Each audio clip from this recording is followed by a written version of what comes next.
Dark Souls 3, the audiobook, narrated by Lieutenant Pliskin.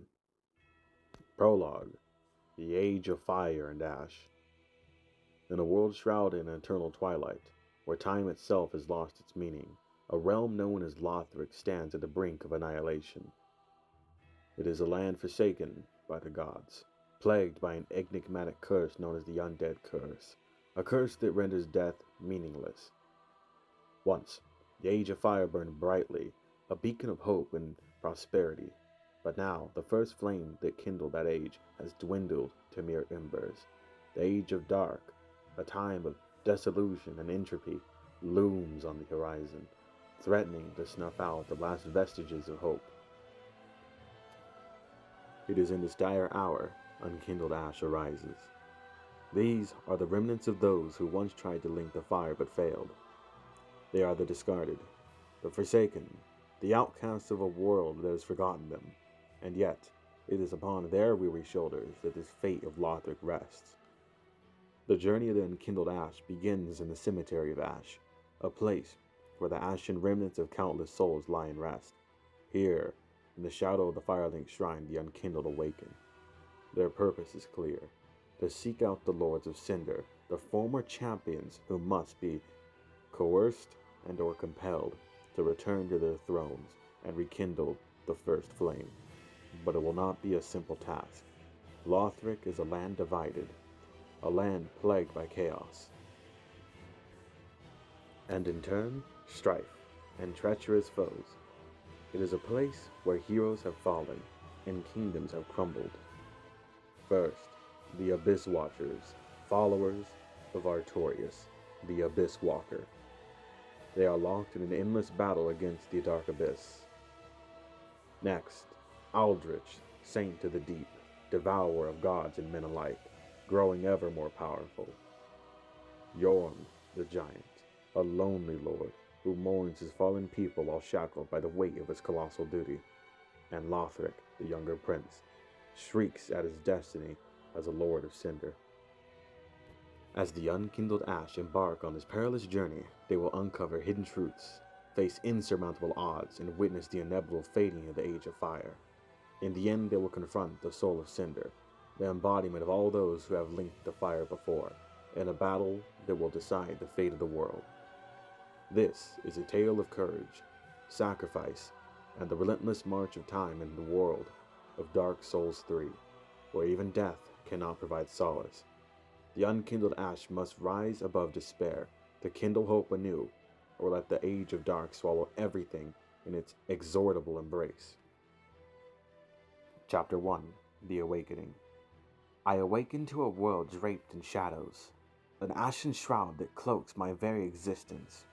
My name, now a distant memory, is irrelevant in this desolate realm. They call me the Unkindled Ash, a moniker that embodies the fertility that has consumed me. The cemetery of ash stretches out before me, a vast graveyard that cradles the remnants of countless lives. Each gravestone marks the end of a story, a tale of aspirations shattered and dreams abandoned. I tread softly, as if walking on the hopes and sorrows of the departed. In the distance, the Firelink Shrine beckons, an island of solace in a sea of despair. Its ancient stones whisper of a world once ruled by gods and lords, a world now faded into obscurity. I approach it, my steps heavy with doubt. Can I, a mere unkindled ash, dare to challenge the mighty lords of Cinder? The very notion seems laughable, a cruel jest of fate even. But within the shrine, I meet her, the Firekeeper. Her eyes, deep and unyielding, they seem to penetrate the darkness that engulfs my soul. She speaks softly, her words like smoldering embers that kindle a faint spark within me. My duty, she says, is to seek out the Lords of Cinder and return them to their thrones. It is a responsibility I cannot deny, for the unkindled must rise, even when all hope is crumbled to ash. Before I can embark on this perilous journey, a trial awaits me, a judgment of my worthiness to even take the first step. The Ludex Gundyr, a formidable judge, guards the path forward. With my trusty shield and sword and tools of a knight, I confront this imposing adversary. The clash is fierce, a test of skill and resolve as the dust settles. I emerge victorious, my spirit bolstered by the knowledge that I am deemed worthy to begin this arduous pilgrimage. As the journey continues, and I encounter the cursed-rotted Greatwood, a grotesque monstrosity that embodies the decay of this world, my sword strikes true, and the beast's vile existence is extinguished. Each battle leaves me with scars, physical and emotional, but it also strengthens my resolve. The Lords of Cinder loom ahead, formidable adversaries tainted by their own struggles. The task is daunting, and my path is fought with peril, but the Firekeeper's words echo in my heart. A call to duty, an obligation to arise. The unkindled ash may have been born of despair, but it is in the face of insurmountable odds and relentless adversaries, even that the hopeless of souls can find a flicker of purpose. Chapter 2, Lords of Cinder. My journey unfolds, a world teetering on the precipice of ruin. Each step I take is guided by a sense of duty, a conviction to fulfill the daunting task laid before me, to rekindle the first flame. I must return the mighty Lords of Cinder to their thrones. Each of these once revered champions now stand as these obstacles in my path, their power twisted by the weight of their duty. The Abyss Watchers, the Fiery Sentinels. My first true task now awaits in the form of the Abyss Watchers, noble knights bound by an eternal pact of combat against the ever-intruding abyss. The ruins of their sacred grounds serve as the battleground for our clash. Their blazing swords, once forged to combat the darkness, now blaze with a fervor that borders on madness. It is a dance of fire and steel, a symphony of relentless determination. As I emerge victorious, the echo of their sacrifice lingers. These selfless warriors once guarded against the abyss, now share a common fate with the very darkness that they fought to continue. The Deacons of the Deep, Guardians of the Cathedral. The Cathedral of the Deep stands as a place of dark ritual and ancient faith, guarded by the Deacons of the Deep. These devout servants protect the profane capital, a city consumed by darkness and sorrow. Their combined prayers and rituals shield a hidden truth. Within the depths of the cathedral, I confront the Deacons, a congregation of clerics and priests who wield the power of the deep. Their collective strength manifests as a malevolent presence, their very souls interlinked in their service. The battle is a relentless struggle, an onslaught of curses and dark sorceries. But in the end, the quantity of these dark magicians are nothing compared to a single refined knight with a purpose. From this confrontation, I obtain the Deacon Robe, a robe worn by high-ranking deacons. Its design reflects their unwavering devotion to their faith, a faith that has led them down a path of darkness. This robe is extremely resistant to magic, lightly resistant to physical. It will certainly be needed for the future. Aldrich, a devourer of gods, the Dark Legacy. In Orlando, a place of legend and relevance, is now tainted by the presence of Aldrich, Saint of the Deep. The Lord has devoured gods and men alike, a once revered cleric who has transformed into a grotesque amalgamation of the divine and the profane. His presence casts a shadow over the grottor of this ancient city. Aldrich wields a massive staff, a catalyst for his sorceries, and a glaive imbued with the power of the deep.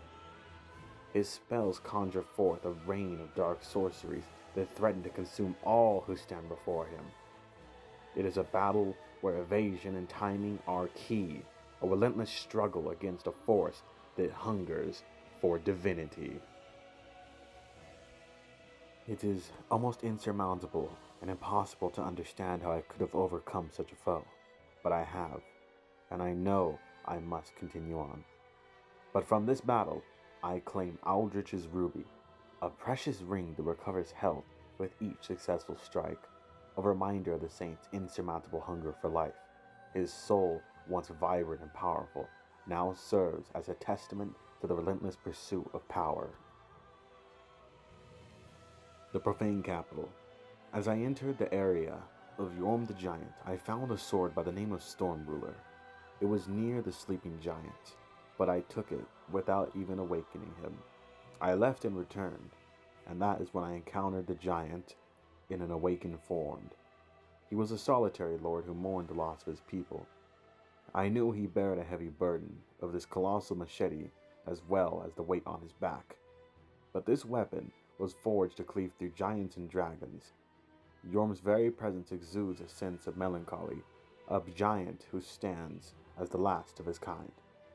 To face Yorm, I must wield the Storm Ruler, a sword of legend that harnesses the power of storm winds. Its immense strength is the only hope of defeating this giant, for conventional means would prove futile against his formidable defenses, as the only thing that can destroy a giant is the very nature that he lives in.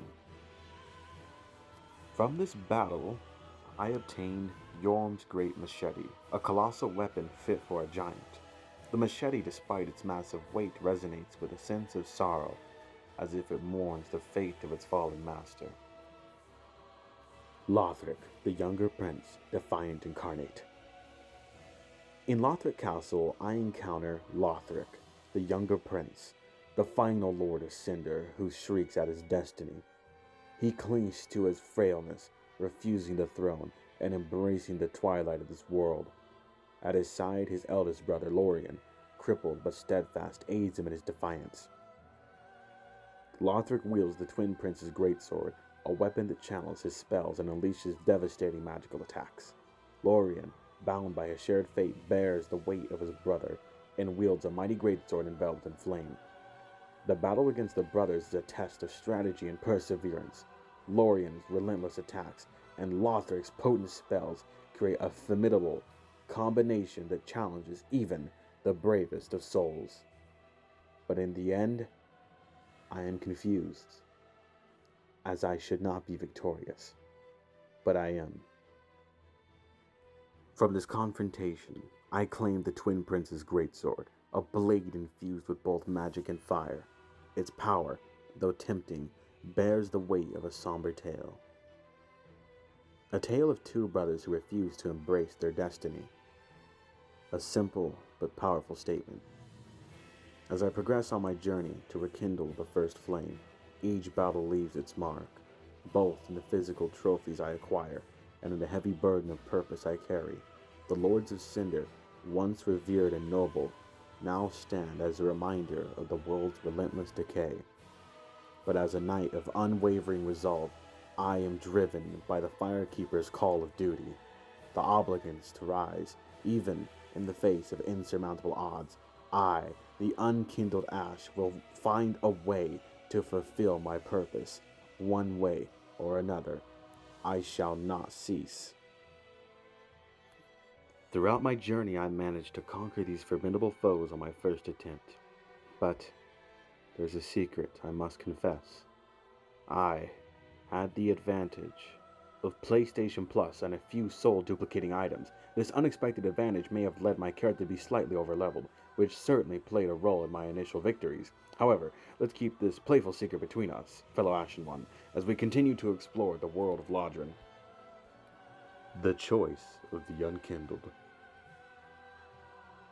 With Lothric and Lorien at my feet, I reach a crossroad. I can, as tradition dictates, rekindle the first flame once more, perpetuating this age of fire and prolonging this inevitable decline. Or I can make a choice that defies tradition, that defies the cycle itself. In a moment of profound clarity, I choose not to rekindle the flame. Instead, I let it wane, embracing the age of dark. It is not an act of surrender, but an act of hope. Epiphany amongst the dark.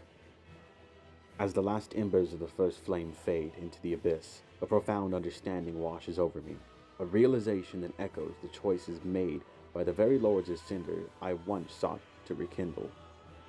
Lothric, the younger prince, clung to his frailness, and Yorn the giant mourned the loss of his people. Aldrich, the devourer of gods, devoured gods and men alike, and the Abyss Watchers battled a seemingly endless tide of darkness. In each of these lords, I see reflections of my own choice, a choice to let the age of dark descend, an age of uncertainty and untold potential. I now understand why they refused to fulfill their duty, why they questioned the undying cycle, and why they chose paths divergent from tradition. They had something, may it be power, family, land, one thing or another. They had something that was more than the whole cost of the entire world. This epiphany does not come with my regret, but the newfound wisdom. My journey, marked by battles and revelations, has led me to a realization that, like the Lords of Cinder before me, I have made a choice that defies the cycle. I stand not as a usurper, but as a fellow traveler on this path of uncertainty.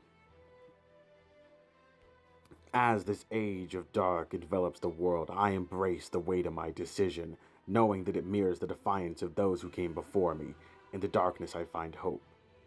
A hope that in this era of uncertainty, the world can heal, that humanity can flourish, that one day, in a distant age, the flame will return, rekindling the world to greatness.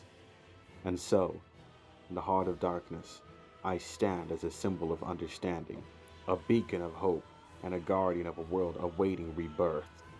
My journey, now complete, carries a newfound purpose, to bear witness to the ever-turning cycle and to await the day when fire and ash once again intertwine into a world reborn. The end. Dark Souls 3, the audiobook, by Lieutenant Pliskin, and script by Lieutenant Pliskin.